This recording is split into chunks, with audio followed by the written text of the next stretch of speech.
नमस्कार. मी आरती गुप्ते. अभिवाचन आरतीचं ह्या माझ्या चॅनेलवर तुमच्या सर्वांचं खूप खूप स्वागत. आज मी तुमच्या समोर एक खूप सुंदर लेख सादर करणार आहे. आत्मचिंतनपर लेख आहे. आजचे लेखक आहेत अंकुश शिंदे. तर ऐकूया आपण. लेखाचं शीर्षक आहे आत्मसंवाद आणि अंतर्मनाचा प्रवास.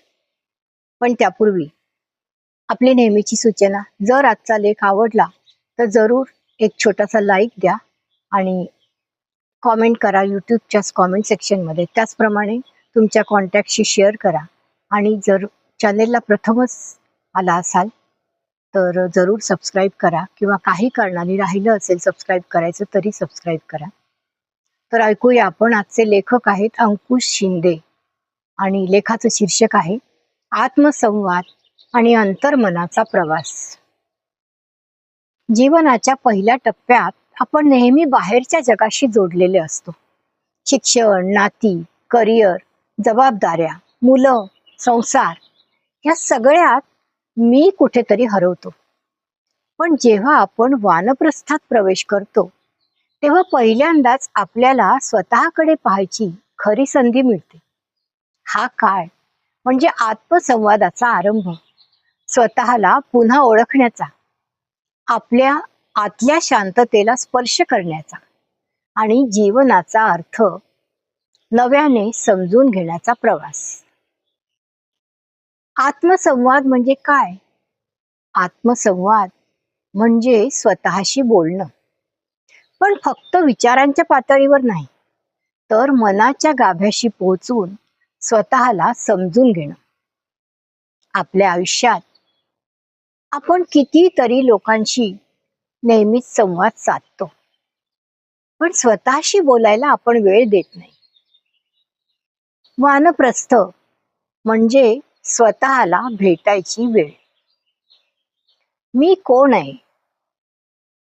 माझ्या आयुष्यात खरं समाधान कुठे आहे? मी आतापर्यंत काय मिळवलं आणि काय गमावलं? अजून काय देणं बाकी आहे? अशा प्रश्नांमधून आत्मसंवादाची बीज उगवतात. गतीतून शांततेकडे. आजच्या वेगवान जीवनात गतीला इतकं काही महत्व मिळालेलं आहे की शांतताच हरवली आहे. वानप्रस्थ हा टप्पा म्हणजे गतीतून शांततेकडे वळण्याचा काळ. आपण आपल्या रोजच्या कामांमध्ये, जबाबदाऱ्यांमध्ये इतके काही गुंतलेले असतो की थांबून श्वास घेणं सुद्धा विसरतो. पण ह्या टप्प्यामध्ये वेळ ही आपल्यासाठी असतो. सकाळच्या शांततेत बसून स्वतःचा विचार करणं, जुन्या आठवणींना हसत स्वीकारणं, नात्यांच्याकडे रागाऐवजी करुणेने पाहणं आणि मनाला रिकामं करून पुन्हा नव्याने भरून घेणं, हीच खरी वानप्रस्थाची साधना. आत्मसंवादातून समजूतदारपणाकडे जेव्हा आपण स्वतःला समजून घेतो किंवा प्रयत्न करतो तसा, तेव्हाच इतरांना समजून घेण्याची ताकद आपल्यामध्ये निर्माण होते. हा काळ म्हणजे राग, तक्रार, अपराध, असंतोष यांना निरोप देण्याचा काळ. ज्यांच्याशी कधी मनामध्ये कटुता होती त्यांच्याबद्दल देखील क्षमाशीलतेने विचार करता येतो. आत्मसंवादातून येणारी ही समजूतदारता माणसाला शांत करते आणि आजूबाजूचं वातावरण देखील प्रसन्न बनवते. जसं आरशात बघताना आपण आपलं खरं रूप पाहतो, तसंच आत्मसंवादामध्ये आपण आपल्या मनाचं प्रतिबिंब पाहतो आणि त्यातला प्रवास हा आपल्याला पुढचं जग दाखवतो. वानप्रस्थात स्वतःशी नातं घट्ट करणं. अनेकदा वृद्धापकाळामध्ये लोक एकाकीपणाबद्दल बोलतात. मुलं मोठी झाली, आपल्याकडे वेळ नाही, मित्र दुरावले, जीवनात रिक्तता आली. पण ह्या रिक्ततेमध्ये सुद्धा एक अपार शक्यता लपलेली असते, स्वतःशी पुन्हा नातं जोडण्याची. आपण स्वतःलाच मित्र बनवू शकतो, हो की नाही? आपल्या आवडी आपण पुन्हा शोधू शकतो. मनातल्या भावना शब्दात मांडू शकतो. तसंच दैनंदिन छोट्या गोष्टींमध्ये आनंद अनुभवू शकतो. हा काळ म्हणजे मी पासून आम्हीकडे जाण्याचा काळ. स्वतःला समजूत घेत आपण समाजाशी पुन्हा जोडण्याचा. ध्यान, लेखन आणि मौन ही आत्मसंवादाची साधन आहे. या टप्प्यामध्ये आत्मसंवाद वाढवण्यासाठी काही सोप्या पण अतिशय प्रभावी साधनांचा आपल्याला वापर करता येतो.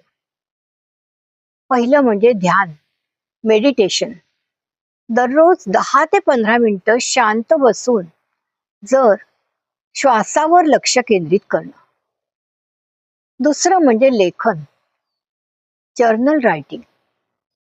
दररोज दिवसातला एक सकारात्मक अनुभव लिहिणं.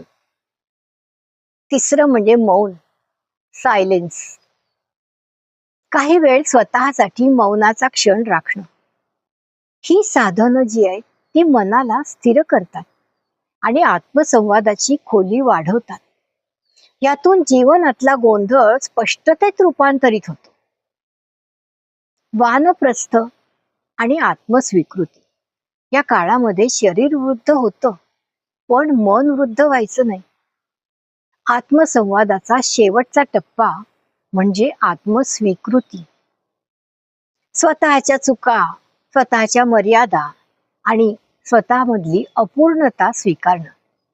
स्वतःला दोष देण्याऐवजी मी माझ्या परीने सर्वोत्तम केलंच असं म्हणत आपल्या स्वतःवरच प्रेम करणं. हीच वृत्ती मनाला शांततेचा आणि समाधानाचा अगदी खरा अनुभव देते.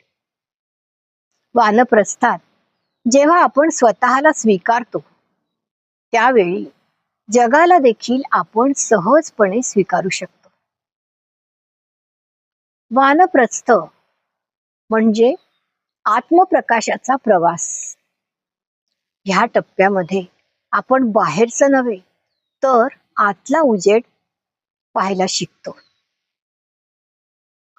माणूस ज्या क्षणी स्वतःला समजतो, त्या क्षणी त्याचं जग बदलतं. वानप्रस्थ म्हणजे हीच अंतर्गत क्रांती. आता बाह्य यशापासून अंतर्मनाच्या शांततेकडे वाटचाल. शेवटी वानप्रस्थाचा दुसरा अध्याय म्हणजेच आत्मसंवाद. एक अद्भुत प्रवास स्वतःच्या मनातल्या गूढतेकडे. हा प्रवास एकाकी नाही, तो अंतर्मनाच्या साथीने चालतो. जेव्हा आपण स्वतःशी बोलतो, तेव्हा आपण ईश्वराशीही संवाद साधतो. जशी नदी सागरात मिसळते, तसं मन देखील ईश्वरामध्ये विलीन होतं. तेव्हाच वानप्रस्थाची खरी अनुभूती मिळते. आत्मसंवाद म्हणजेच आत्मसंपर्काचा प्रारंभ आणि आत्मसंपर्क म्हणजेच समाधानाचा मार्ग. धन्यवाद. माझी खात्री आहे माझ्याप्रमाणे आपल्याला देखील हा लेख खूप आवडला असेल. आजचे लेखक अंकुश शिंदे आणि सादरकर्ती आरती गुप्ते.